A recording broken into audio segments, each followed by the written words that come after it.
hari ku munsi w'ejo ari tariki 7 z'ukwezi kwa kane nk'ibisanzwe ni umunsi mpuzamahanga wahariwe kuzirikana no kwibuka jenoside yakorewe abatutsi mu 1994. Igihugu cy'Ububirigi kidafitanye umubano mwiza n'u Rwanda habe na gato, umubano warahagaze, ariko ababirigi ejo basohoye itangazo cyangwa se basohoye urwandiko babinyujije kuri wa mugabo n'ubundi Maxime Prévost tumaze kumugarukaho kenshi, aho yasohoye urwandiko ari ubutumwa yageneye igihugu cy'u Rwanda. Gusa abantu benshi ntibabibona kimwe, harimo babibonyemo amakosa menshi, hari n'abandi batayabonyemo, ariko wabonaga ko n'ubundi ari urwandiko ababirigi banditse basa nk'abagaragaza ko bemera amakosa yakozwe n'igihugu cyabo, babigarukaho kuva kera bagenda bagaragaza n'ingamba bagiye bafata, ariko byaje gusa nkaho bagaruka kuri FDLR bavuga ko mu byo turi buze kubona hano byose tugiye kubona muri uru rwandiko. Nako reka dutangire twumve. Uru ni urwandiko rwanditswe na Maxime Prévost kugira ngo muramuzi ni Deputy Prime Minister n'ubundi w'Ububirigi, akanaba na Minisitiri w'Ububanyi n'Amahanga w'Ububirigi. Uyu mugabo wenda mbere ko tugaragaza urwandiko yanditse ku munsi w'ejo asa nk'uwihanganisha abanyarwanda, ariko hakagenda hagaragaramo ibindi bintu muri uru rwandiko yagiye agarukaho. Uyu mugabo niwe mugabo mumaze iminsi mubona azenguruka hirya no hino, twarabivuze twagiye tumugarukaho, asabira u Rwanda ibihano mu nama z'umuryango w'ubumwe bw'Uburayi. Niwe wabaga ari imbere cyane avuga ati u Rwanda mu rufatira ibihano, kugezana n'uyu munsi yakomeje kuvuga ati u Rwanda turacyakora uko dushoboye kugira ngo rufatirwe ibihano. Ni umuntu mbega ubona ko yifuriza u Rwanda ibintu bitari byiza na gato, twagiye tumubona kenshi bitewe n'ibyo nawe yagendaga avuga agarukaho. Maxime Prévost muramuzi. Maxime Prévost rero ku munsi w'ejo yanditse urwandiko, ngira ngo ejo mwarabibonye ko byagiye bigaruka no mu minsi yashize, hagaruka ku ruhare rw'ababirigi muri jenoside yakorewe abatutsi. Byagiye bigarukaho uruhare rw'ababirigi, nibo bazanye ibintu by'amoko, ibi byose uruhare rw'abo ababirigi mwararwumvishe, by'umwihariko ku munsi w'ejo ikiganiro nabashyiriyeho giheruka, Minisita ari kubisobanura neza, aturuka mu bihe by'abami avuga amateka y'ababirigi, uruhare rw'ababirigi kugezana n'uyu munsi mu kugenda ku Rwanda. Munsi w'ejo rero tudatinze reka twinjire mu rwandiko rwanditswe n'Ububirigi, ariko babinyujije n'ubundi bwo kuri Minisitiri w'Ububanyi n'Amahanga Maxime Prévost. Urwandiko rwe rutangira ruvuga ngo ku itariki 7 z'ukwezi kwa kane mu 1994 jenoside yakorewe abatutsi yaratangiye mu Rwanda. Imwe muri page z'umwijima mu mateka y'ikiremwa muntu zabayeho. Mu gihe kingana n'amezi 3 ubwicanyi bwarabaye hirya no hino mu gihugu, buhitana ubuzima bw'abagera kuri 800 cyangwa se bw'abarenga ibihumbi 800. Uyu munsi turubaha tukanunamira tukanibuka abo ngabo bagera ku barenga ibihumbi 800 bapfuye. Aho ngaho tugeze tayari abantu bahise bahabona amakosa menshi mu byo bagiye basubiza kuri uru rwandiko. Turaza kugenda tugaruka ku makosa abantu bagiye babona muri uru rwandiko rwanditswe na Maxime Prévost. Dukomeze tubanze tururangiza. Ndetse yakomeje mu rwandiko avuga ngo nanone kandi turunamira abo baparakomando bacu bagera ku 10 biciwe muri Kigali b'Ababirigi. Ndetse muri iki gitondo nagiye no kubunamira mbaha icyubahiro ahitwa muri Flowin, mbere yagiye kubibuka abaparakomando 10 b'Ababirigi bapfiriye mu Rwanda. Ati urupfu rw'abo Babirigi bacu bapfiriye mu Rwanda, yakomeje avuga ngo aba basirikare bacu b'Ababirigi bapfiriye mu Rwanda 94 muri jenoside, ati byahise bituma dukura ingabo zacu, bituma dukura ingabo zacu zari ziri mu Rwanda, zindi zari zihasigaye. Ati ntago twahakana ko gukura ingabo zacu mu Rwanda, ntago twabihakana, biri mu byagabanyije cyangwa se bigaca intege guhagarika cyangwa se gucogoza imbaraga z'urupfu rwa benshi. Mbega hano muri make yabyemeye ko kuba barakuye ingabo zabo z'Ababirigi mu Rwanda ntago babihakana ko byaciye intege kuba bahangana n'abari bari kwica abantu muri jenoside. Ati turabyemera pe, gukura ingabo zacu mu Rwanda byagabanyije imbaraga zakagombye kuba zarakoreshejwe mu kugira ngo tube twarwanya abo ngabo bari bari gukora jenoside. Byatumye ubwicanyi bufata urwego rwo hejuru bugenda bukwirakwira hose. Yakomeje avuga ngo mu rwandiko rwe ngo guhera ku itariki guhera mu kwezi kwa 8 mu 1996 kugeza mu kwezi kwa mbere mu 1997, ati Sena y'Abadage, Sena y'Ababirigi, muragenda mwihangana hano ndabona uyu muntu, Sena y'Ababirigi yaje gutangira gukora ubushakashatsi inashyiraho inshingano z'Ababirigi uhereye mu gihe cy'ubukoloni kugeza mu 1994. Ati kwemera bashyizeho sena y'ababirigi ngo yatangiye gukora ubushakashatsi banemera inshingano zabo n'uruhare rwabo muri bintu byose byabaye guhera mu gihe cy'abakoloni kugeza ngo mu gihe cy'igihumbi kimwe magana cyenda mirongo icyenda na kane ubwo jenoside yakorewe abatutsi yabaga.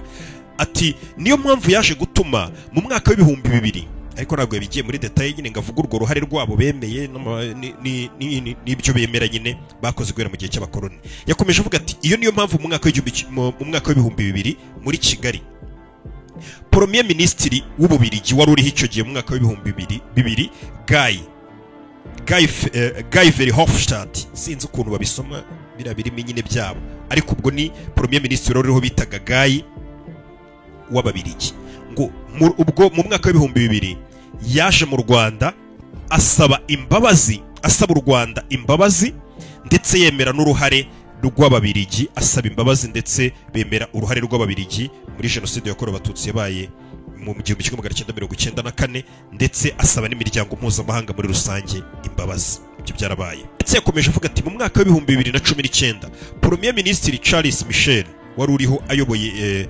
Ububirigi aje kuvuga mu kwibuka ku nshuro 25 mu Rwanda, yaje kuvuga ati nifatanije wase mpagaze imbere yanyu igihugu mpagarariye igihugu cy'Ububirigi cyemera uruhare rwacyo mu byabaye mu mateka y'igihugu cy'u Rwanda. Ati natwe turemera uruhare rwacu.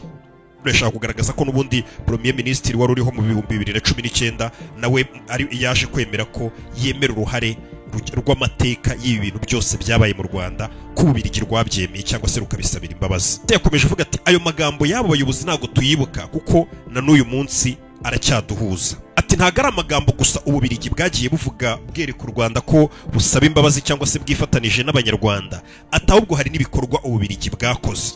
Ati niyo mpamvu abo bose bakoze icyaha cya jenoside bagiye bakatirwa na systeme y'ubutabera y'Ububirigi. Kugeza n'uyu munsi 7 bagiye bajyanwa mu nkiko bakurikiranyweho ibyaha bifite aho bihuriye na jenoside yakorewe abatutsi. Imanza zabo zararangiye, ndetse abandi 12 icyaha cyarabahamye hano. Ndetse haracyari n'ibindi birego na n'uyu munsi tugikoraho iperereza ry'abantu bafite uruhare muri jenoside yakorewe abatutsi hano mu nzego z'ubutabera bwacu mu Bubirigi. Ati tuzakomeza kubigira intego yacu kugira ngo tubwize ukuri ndetse tunarwanye ibyo bikorwa bibi gutyo. Ndetse ibyo ngibyo bigomba ahanini gushingira ku gutanga urugero rwiza mu byerekeranye no kuba inzego z'ubutabera z'Ububirigi n'iz'u Rwanda bigomba gukorana. Ibyo tuzabishyigikira uko byamera kose. Yakomeje nanone mu Rwanda ikorwe hano tugeze niho ngira ngo mwumve cyane. Yakomeje anavuga ngo ingengabitekerezo ya jenoside ni uburozi bugomba kurwanywa uko byamera kose. Ndetse niyo mpamvu mu mwaka w'ibihumbi 2019 igihugu cyacu cy'Ububirigi cyashyizeho itegeko ryihariye hana abo ngabo bapfobya jenoside cy'abayihakana jenoside yakorewe abatutsi 94, ndetse dushyiraho n'itegeko umuntu upfobya jenoside uyoroshya mbega akayigabanyiriza uburemere cyangwa se ugaragaza ko jenoside yakorewe abatutsi hari impamvu nyine. Hari ubuntu buri vuga ngo abakoze jenoside yakorewe abatutsi buri abari bafite impamvu zabo nazo tuzumve. Ati nibyo ngibyo nabyo twashyizeho itegeko ribihana babandi bashaka nyine kugaragaza ko nyine n'abayikoze ntacyo byari bitwaye cyangwa se hari ikindi cyari cyabiteye. Ati mu Bubirigi twashyizeho itegeko abo bose ribahana. Ndetse akomeza avuga ati iryo tegeko mu Bubirigi twashyizeho mu mwaka w'ibihumbi 2019 ni itegeko rihana abantu bose bapfobya jenoside yakorewe abatutsi babinyujije mu magambo bavuga cyangwa se mu mbwirwaruhame, tugahana nanone abapfobya jenoside yakorewe abatutsi banayihakana n'abayigabanyiriza uburemere babinyujije mu nyandiko n'ubundi buryo ubwo ari bwo bwose. No Maxime Preuve yagaragazaga ko Ububirigi bwashyizeho uburyo ki bwo gukomeza kurwanya no kwifatanya n'Abanyarwanda. Yakomeje nanone avuga ngo iyo ngengabitekerezo ya jenoside igomba kurwanywa hirya no hino ku isi, ariko by'umwihariko no mu karere k'ibiyaga bigari. Ati niyo mpamvu ibihugu bigize umuryango w'ubumwe bw'Uburayi byafatiye ibihano abantu ku giti cyabo bagiye bakwirakwiza ingengabitekerezo ndetse n'iyo ya jenoside, iby'amoko n'amagambo y'urwango ashingiye ku bwoko muri Repubulika Iharanira Demokarasi ya Kongo. Niyo mpamvu Ububirigi buzakomeza gukoresha influence yabwo n'imbaraga zabwo kugira ngo hafatirwe n'ibihano bigende bishyirwa ku bantu yaba ari abo mu gihugu indani n'abari ku rwego mpuzamahanga bose bahakana jenoside banayipfobya. Ni nayo mpamvu Ububiligi bwakomeje kwamagana imikoranire iri hagati y'abasirikare ba Kongo ndetse n'umutwe wa FDLR. Hano tugeze rero niho ngira ngo mwumve cyane. Hano Ububiligi bwitangarije ngo niyo mpamvu Ububiligi bwakomeje kwamagana imikoranire y'abasirikare ba Kongo, ba leta ya Kongo n'umutwe wa FDLR. Ati uwo mutwe wa FDLR ugizwe n'abahoze ari abajenosideri. Kano kajambo yavuze ngo FDLR ni umutwe ugizwe n'abahoze ari abajenosideri, ni akajambo nabonye katumye abantu benshi bataka uno Maxime Prévost umaze kwandika ino nyandiko. Turaza kubigarukaho ibyo bagiye bamusubiza, kuko yavuze ngo twakomeje kwamagana ko ingabo za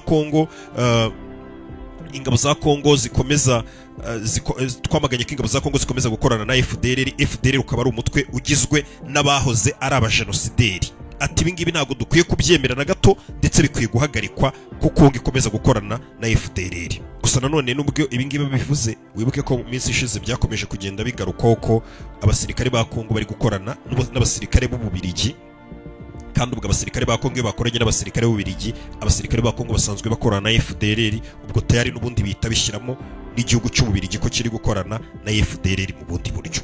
Urwandiko rukomeza ruvuga ngo ati uwo ni wo mwanya Ububiligi buhagazemo n'ibikorwa byagiye bikurikira n'ibindi bibazo byose byabaye bigahungabanya ikiremwa muntu imyaka 31 ishize kugeza na n'uyu munsi. Uwo mwanya duhagazemo wo kurwanya jenoside no kurwanya abapfobya jenoside yakorewe abatutsi, n'uwo nguwo duhagazemo twirengagije ibindi ibyo ari byo byose muri kano kanya bihari. Ariko nanone mu rwandiko rwe yongeye kuvuga ngo, aravuga ngo ibi ngibi tuvuze cyangwa se bino yaramaze kwandika muri uru rwandiko, uvuga ngo ibibazo muri kano kanya n'umwuka utari mwiza dufitanye n'igihugu cy'u Rwanda aho bihuriye n'abo ngabo bapfobya jenoside, cyangwa se ngo bigira aho bihurira n'ayo mateka yo mu gihe cy'abakoloni dufitanye n'u Rwanda. Murabizi nibo bazanye bino byose mu gihe cy'abakoloni, nyine bino by'amoko n'ibiki. Ikibazo dufitanye muri kano kanya n'u Rwanda ntaho gihuriye n'ibyo ngibyo. Icyo ngicyo nicyo yanditse mu rwandiko. Yasoje urwandiko rwavuga ati kuri uyu munsi twibuka inzirakarengane z'abazize jenoside yakorewe abatutsi, ntitwibagirwe reka ntituzabibagirwe, ndetse dushyize hamwe tunakora uko dushoboye ibyabaye ntibizongere kuba. Kimara kwandika uru rwandiko rero hari benshi hari abo babyakiriye neza, ariko hari benshi batangiye kubona bino yari yanditse babonamo ikibazo, baravuga bati batangira kumwandikira, bamwandikiye abambere bamubwira bati Maxime Prévost ni byiza ko wanditse bino, ati ni na byiza ko igihugu cy'Ububiligi nk'uko bivuze cyashyizeho itegeko mu mwaka w'2019, itegeko rihana umuntu wese ngo upfobya jenoside yakorewe abatutsi 94, ndetse nanone mugashyiraho n'itegeko rihana umuntu wese ugabanyiriza uburemere iyo jenoside yakorewe abatutsi. Atariko nawe mu nyandiko wanditse, aba nabamusubizaga nabo ntangiye kukubwira basubiza ino nyandiko, atariko nawe iryo tegeko rirakureba ry'abantu bagabanyiriza uburemere jenoside yakorewe abatutsi. Ati iyo uvuze ngo ni jenoside yahitanye abagera ku 800, kuko mu Rwandiko yanditse ngo nabarenga 800, ati nawe iyo jenoside ubu yigabanyirije uburemere, kuko ni jenoside yahitanye ubuzima bw'abarenga miliyoni, ntago ari 800 gutyo. Hano rero nawe bahise ubona ko bamwibasiye bamubwira ati mu nyandiko wanditse nawe harimo gusa nkaho wayigabanyirije uburemere, kandi mufite itegeko mu Bubiligi mwashyizeho rihana umuntu wese ugabanyiriza uburemere jenoside yakorewe abatutsi 94. Abo ni abambere batinze kuri icyo ngicyo yari yanditse muri uru rwandiko.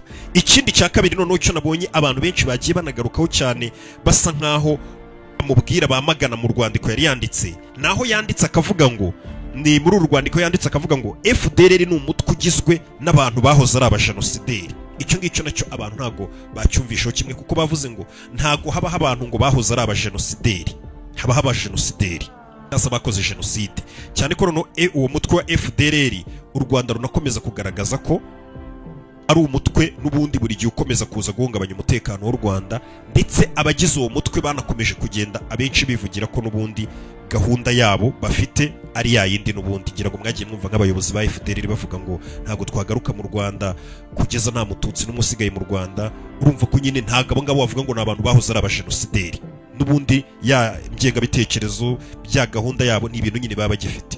Ibyo rero nibyo byatumye abantu benshi bandikira Maxime Prévost bamubwira ngo mu rwandiko wanditse byari sawa pe, ariko harimo ikibazo gikomeye kuko ukomeje kuvuga ngo FDLR ni abantu bahoze ari abajenosideri.